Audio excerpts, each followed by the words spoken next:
brought to you by Silver Pumps.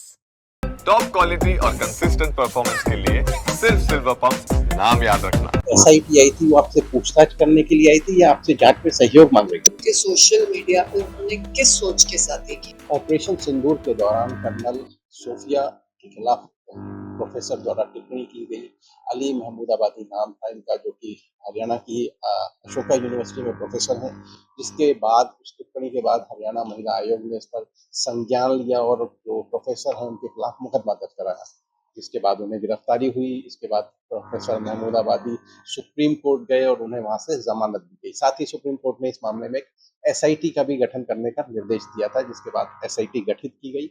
और आज वही एसआईटी, जो कि ममता सिंह सीनियर आईपीएस हैं, उनके नेतृत्व में आज महिला आयोग की चेयरपर्सन रेणु भाटिया से के पास पहुंची।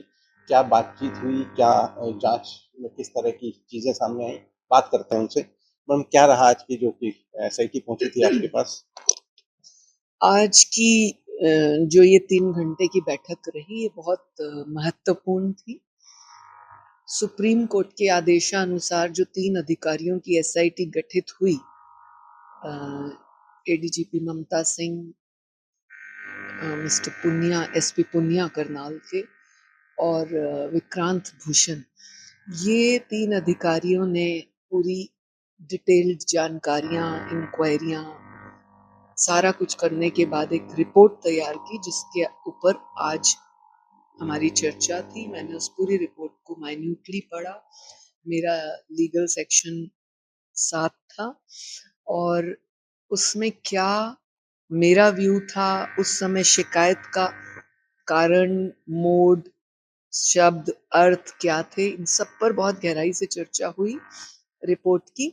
और ऐसा कोई पॉइंट जिसके ऊपर मैं चर्चा करना चाहती हूँ या मैं अपना व्यू रखना चाहती हूँ, ये सारी बातें हुई। मुझे लगता है कि ये बहुत इम्पोर्टेंट था, क्योंकि ये मेरे देश की ऑपरेशन सिंदूर के दौरान एक बेटी का जो है विषय था, और इससे अधिक महत्वपूर्ण और इम्पोर्टेंट कुछ नहीं हो सकता जो कि हमें अपने देश के लिए करना चाहिए।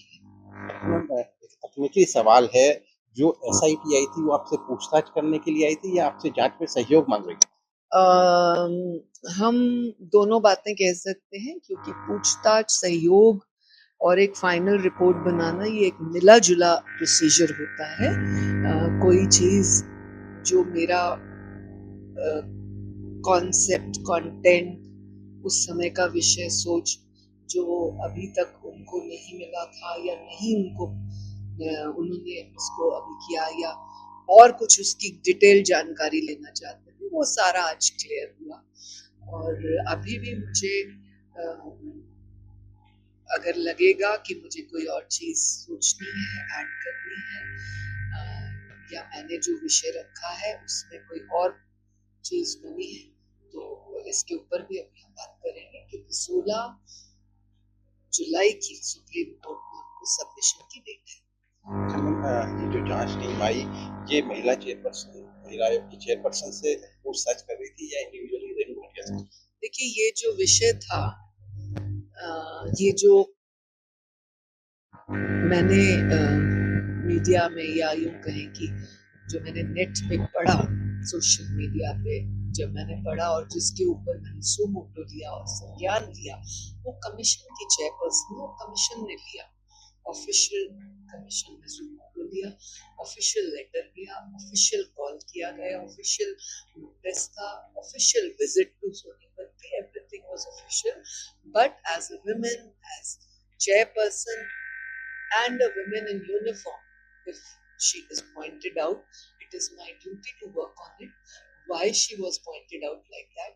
What was the concept and what was his mentality for a woman in uniform to be pointed out like that?